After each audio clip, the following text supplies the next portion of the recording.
मेरे क्रूर हस्बैंड, आप दोनों बहुत बुरे हो, बहुत बुरे हो। आप मुझसे एक बार भी मिलने नहीं आए। आपको पता है मुझे कितनी याद आती है। जैस्मिन रोते हुए अपने मम्मी पापा की शिकायत उन्हीं से कर रही थी। गायत्री जी और दयानंद जी की भी आंखें नम थी।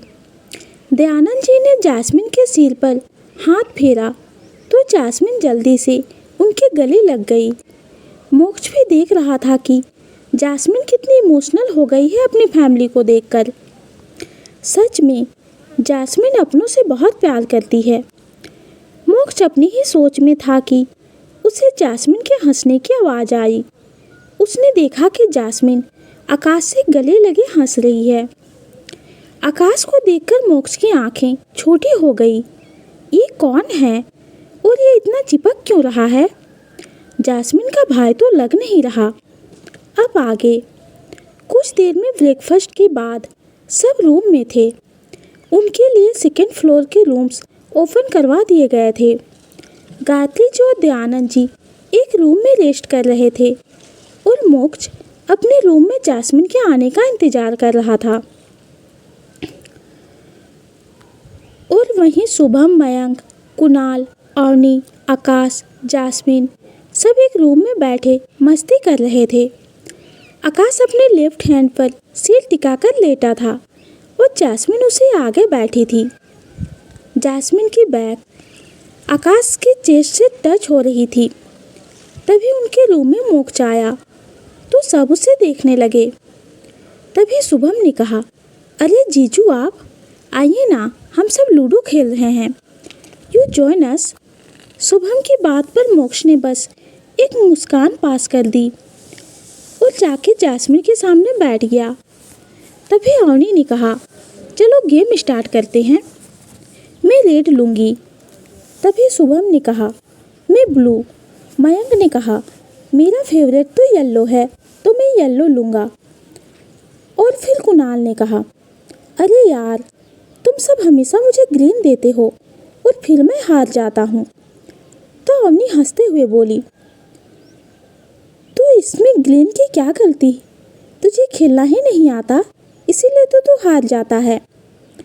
तभी जैस्मिन ने कहा, अरे अरे अरे हम दोनों कहाँ गए? उसकी बात पर अवनी ने कहा, तुम दोनों हमारे साथ नहीं खेल रहे, तुम दोनों चीटिंग करते हो। और ये आकाश तो तेरी गोटी ही नहीं काटता और तू भी इसकी नहीं काटती। तू दोनों हमारे पीछे पड़ जाते हो और खुद जीत जाते हो और हमें हरा देते हो। उसकी बात सुन के सब हंसने लगे पर मोक्ष आकाश को घूरने लगा। तभी आकाश ने कहा, ठीक है तुम सब खेलो, हम नहीं खेलेंगे। उसकी बात पर सबने गेम स्टार्ट कर दिया और जैस्मिन आकाश से बातें करने लगी और आकाश भी बड़े प्यार से देखते हुए उनकी बातें सुनने लगा। और वहीं मोक्ष उन दोनों को घूरने लगा। Who is this boy? कोई भी हो पर अब बस। ऐसा सोचते हुए उसने एकदम से जैस्मिन का हाथ पकड़ लिया जिससे जैस्मिन एकदम से शॉक्ड हो गई। आकाश भी मोक्ष को देखने लगा। तभी मोक्ष ने कहा, अपने रूम में चलो। मोक्ष की बात पर जैस्मिन ने एक नज़र आकाश को देखा और अपने रूम में चली गई। मोक्ष भी एक नज़र आकाश को देखकर जैस्मिन के साथ चल दिया।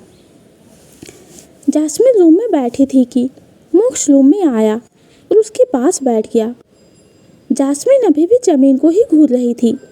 तभी मोक्ष ने उसके बालों को एक साइड करते हुए कहा, गुस्सा हो? उसकी बात पर जैस्मिन ने एक नज़र उसे देखा और बोली, गुस्सा किस बात पे? उसकी बात सुनकर मोक्ष ने एक स्माइल दी और उसके अपनी बाहों में समेट लिया। तुम्हें पता है कब से वेट कर रहा हूँ मैं तुम्हारा।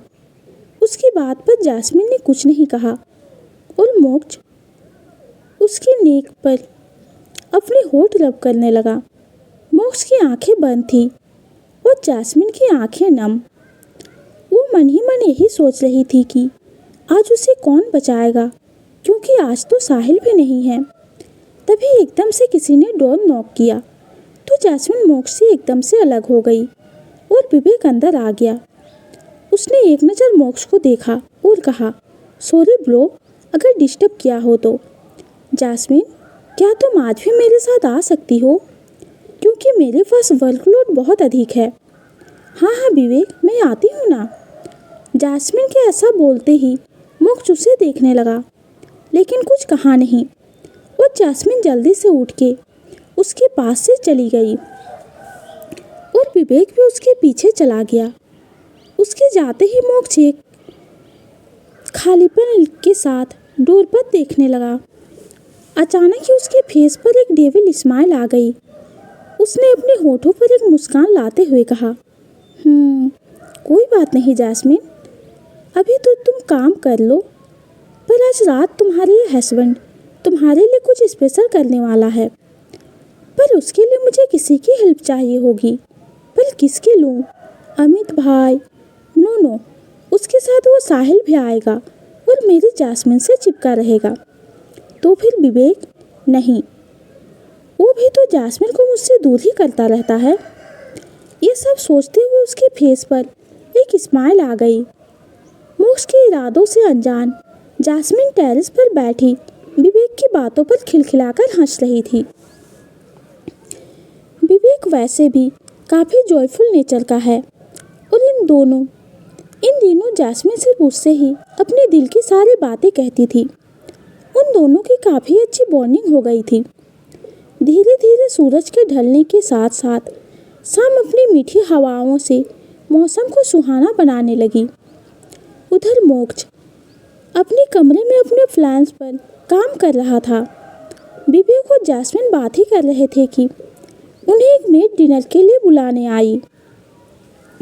कुछ ही देर में सब डाइनिंग टेबल पर बैठे थे। अभिषेक और ममता जी रेडी होकर डिनर कर रहे थे और जास्मिन का परिवार और उनके दोस्त भी जाने के लिए रेडी थे। जास्मिन ने जब देखा कि उनकी फैमिली जाने के लिए बैठी है तो उसकी आंखें फैल गई। उसने शॉक्ड होते हुए कहा, मम्मा पापा, आप जा रहे हो?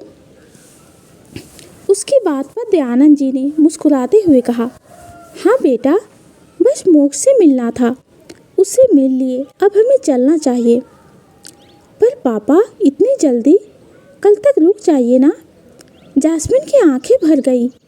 तभी गायत्री जी ने जास्मिन को इशारा किया कि वो रोए ना, सब डिनर कर रहे हैं। उनका इशारा समझकर जास्मिन सबको डिनर सर्व करने लगी। डिनर के बाद सभी टेरेस पर थे। तभी दयानंद जी बोले, अच्छा अभिषेक जी, अब आज्ञा दीजिए। उनकी बात पर अभिषेक ने अपने हाथ जोड़े। तभी दयानंद जी जेठ की तरफ बढ़े कि अचानक से जास्मिन उनके गले लग गई और सिसक कर रोने लगी। मत जाओ ना पापा, मुझे आपके पास रहना है, मुझे आप सबकी बहुत याद आती है। दयानंद जी ने प्यार से उसका चेहरा देखा और आंसू पोंछे। चुप, ऐसे रोते हैं क्या? पर जास्मिन चुप नहीं हो रही थी, वो रोए जा रही थी। तभी मोक्ष एकदम से आगे आया और जास्मिन को अपने सीने से लगा लिया। जास्मिन चुप हो जाओ। अच्छा, मैं प्रॉमिस करता हूँ, हम जल्दी ही तुम्हारे घर जाएंगे और तुम्हारा जब तक मन होगा तो वहाँ रुकना।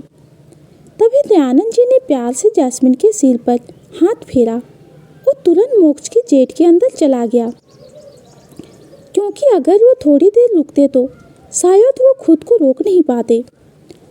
उनके जाते ही गायत्री जी, शुभम, मयंक, आकाश, अवनी, कुणाल सब जेट में बैठ चुके थे और अभिषेक और ममता जी बॉडीगार्ड्स को कुछ इंस्ट्रक्शन दे रहे थे। जास्मिन अभी भी मोक्ष के सीने से लगी सिसक रही थी। उसने अपनी फैमिली को जाते हुए नहीं देखा, क्योंकि तब वो खुद को उनके साथ जाने से रोक नहीं पाती और अभी वो चाहकर भी उनके साथ नहीं जा सकती थी, क्योंकि अभी उसकी ज़रूरत सबसे ज़्यादा मोक्ष को थी। उनके जाने के बाद ममता जी और अभिषेक उनके पास आए और फिर अभिषेक बोला, मोक्ष, मैं और माँ जा रहे हैं, तुम जास्मिन का ध्यान रखना। उनकी बात पर मोक्ष ने पलकें झपका दी। वो और जास्मिन ने एकदम से कहा, भैया आप और माँ इस वक्त कहाँ जा रहे हो? जास्मिन, हम लता के घर जा रहे हैं। उनके भाई से मिलकर कल तक आ जाएंगे। अपना और मोक्ष का ध्यान रखना बेटा।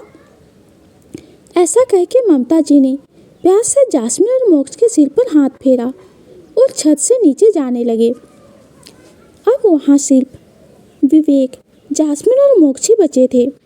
तभी मोक्ष ने कहा, जास्मिन तुम्हारे लिए एक सरप्राइज है। मोक्ष की बात सुनकर जास्मिन विवेक को देखने लगी तो विवेक ने कहा, कैसा सरप्राइज मोक्ष? उसकी बात पर मोक्ष ने एक एटीट्यूड दिखाते हुए कहा, तुम्हारे लिए नहीं है, जास्मिन के लिए है। मोक्ष की बात सुन के विवेक चुप हो गया और मोक्ष जास्मिन का हाथ पकड़ के नीचे ले जाने लगा। विवेक बस उन दोनों को जाते देख रहा था। उसने खुद से ही कहा, आज जास्मिन को कोई नहीं बचा सकता। उधर मोक्ष जास्मिन को लेकर अपने रूम के बाहर खड़ा था। उसने अपनी पॉकेट से एक अपना रुमाल निकाला और जास्मिन की आंखों पर बांध दिया।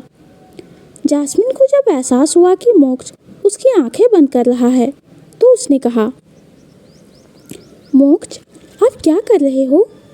कुछ नहीं, बस थोड़ी देर में पता चल जाएगा। ऐसा कहकर मोक्ष उसे रूम के अंदर ले गया और बोला, जास्मिन देखो, अब मैं ये हैंकी रिमूव कर रहा हूँ तो तुम धीरे धीरे अपनी आईज ओपन करना।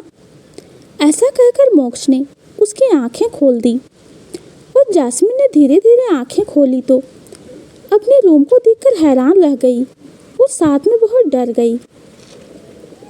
मोक्ष ने आज उसके रूम में ही डेट प्लान की थी। पूरा बेडरूम गुलाब के फूलों से भरा हुआ था। हर तरफ रेड कलर के हार्ट से बैलून लगे हुए थे। हर एक कॉर्नर में कैंडल जल रही थी। बेड के बीचों बीच एक गुलाब की पंखुड़ियों से हार्ट बना था और एक हार्ट शेप केक रखा हुआ था। ये सब देखकर तो जास्मिन की आवाज़ निकलना ही बंद हो गई। उसने मन ही मन कहा, हे शिव जी, ये सब क्या किया इन्होंने? अब आज क्या बहाना बनाऊंगी? आज तो साहिल भी नहीं है। तभी मोक्ष ने जास्मिन को पीछे से हक कर लिया, जिससे जास्मिन ने एकदम से अपनी आंखें बंद कर ली।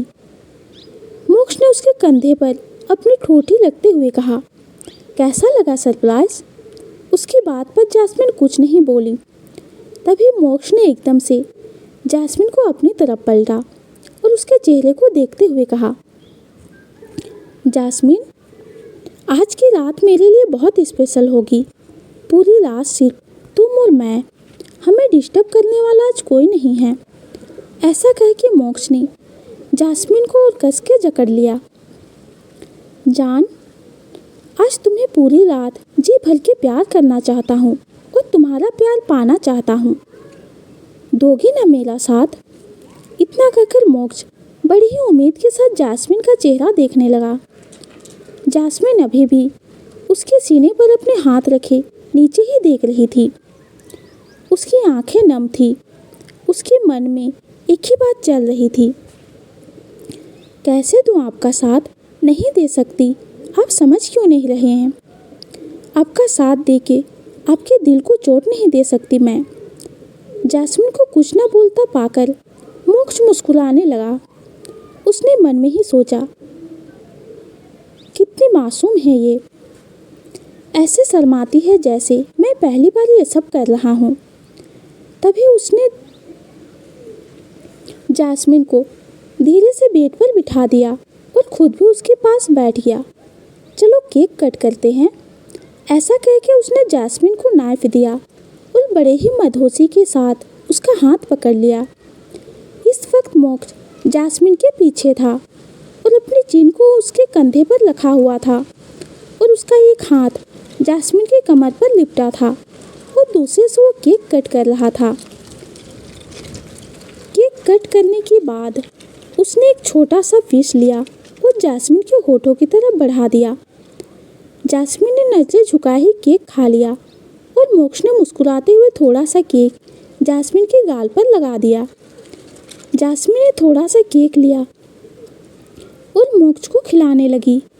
तभी मोक्ष ने उसका हाथ पकड़ लिया और अपने होठों से उसकी उंगलियों को चाटने लगा। जास्मिन को ये सब बहुत ही अजीब लग रहा था, पर वो चाहकर भी कुछ नहीं कर पा रही थी। अब मोक्ष उसके गाल पर लगे केक को टेस्ट करने लगा, जिससे जास्मिन मोक्ष से दूर होने लगी। इधर वहीं विंडो पर खड़े विवेक ने जब मोक्ष को देखा तो अपनी आंखें बंद कर ली और मन में सोचा, आज मोक्ष को कोई नहीं रोक पाएगा। विवेक अब तो कुछ नहीं कर सकता।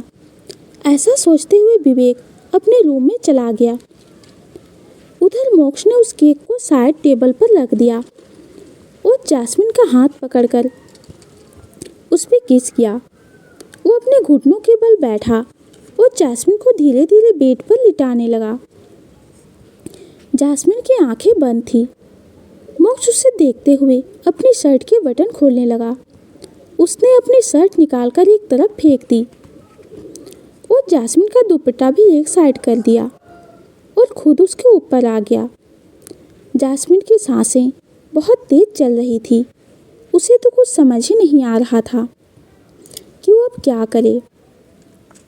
मोक्ष ने उसकी उंगलियों में अपनी उंगलियां फंसा ली और जास्मिन की नेक को बेहताशा चूमने लगा और एक बाइट किया, जिससे जास्मिन एकदम से करला उठी। मोक्ष ने एक नज़र जास्मिन को देखा और अपने हाथों में उसके चेहरे को भर लिया और बिना देरी किए अपने होठ उसके होठों पर रख दिए। इस एहसास से जास्मिन की आंखें एकदम से फैल गई। उसने बेडशीट को कस के अपने हाथों में भर लिया। उसने एक नज़र मोक्ष को देखा, जो आंखें बंद किए उसके लोअर लिप्स को हल्के हल्के अपने होठों से दबा रहा था। जास्मिन ने अब हार मान ली। उसने अपनी आंखें बंद कर ली। अब तक मोक्ष भी अपना कंट्रोल पूरी तरह से खो चुका था। वो अब जास्मिन के लिप्स को अपने मुंह में भर के किस करने लगा और जास्मिन की बंद आंखें बहने लगी। वो मोक्ष का साथ तो नहीं दे रही थी, पर वो उसे रोक भी नहीं रही थी। मोक्ष की किस अब पैशनेट हो गई। वो काफ़ी जोर से जास्मिन के होठों को अपने होठों से दबाते हुए किस कर रहा था। उसे जास्मिन के सॉफ्ट फ्लफी लिप्स का टेस्ट बहुत अच्छा लग रहा था। मोक्ष को पता ही नहीं चला कि वो जास्मिन को 15 मिनट से किस किए जा रहा है। जास्मिन की आंखों से लगातार आंसू बहे जा रहे थे और अब उसे सांस लेने में भी दिक्कत होने लगी थी। लेकिन मोक्ष उसके होठ को छोड़ने को तैयार ही नहीं था। जास्मिन ने आंखें फैलाते हुए मोक्ष को कहना चाहा कि उसे छोड़ दे, लेकिन मोक्ष अपनी आंखें बंद किए उसके होठों का रस पीने में लगा था। जास्मिन उसको बोलने की कोशिश करने लगी, पर उसकी आवाज़ उसके मुंह में ही रह गई। मोक्ष ने जब जास्मिन की आवाज़ सुनी तो धीरे से उसके होठ को छोड़ दिया। जास्मिन लंबी लंबी सांसें ले रही थी। उसने अपनी नज़रें झुका रखी थी। मोक्ष भी उसे देखते हुए अपनी तेज सांसों को काबू कर रहा था। मोक्ष की नज़रें अब भी जास्मिन के होठ पर ही थी। जास्मिन के होठ लाल होकर सूज गए थे, जिनको देखकर मोक्ष का गला फिर से सूखने लगा।